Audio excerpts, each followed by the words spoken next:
नीचे हाथ डाले पीछे पीछे जब हल्ला करे मुंह हाथ चुप चुप करे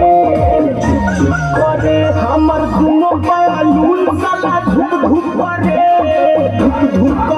हमर दोनों बाल ऊपर वाला भूक भूक करे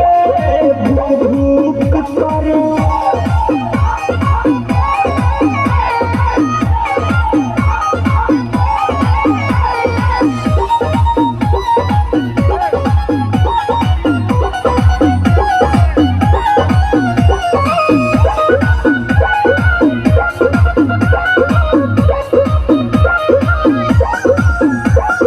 जाने का बोलमुआ के भई बाटे मोती लागता जवनिया के कोई दी छाती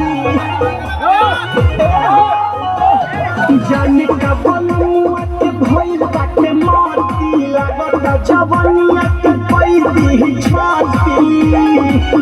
नहीं करेला या राम जब करेला के काम लगातार करे कब कब रुक रुक करे हमर दोनों बालून साला धुप धुप करे हमर दोनों बाल ऊपर वाला भूक भूक करे भूक भूक करे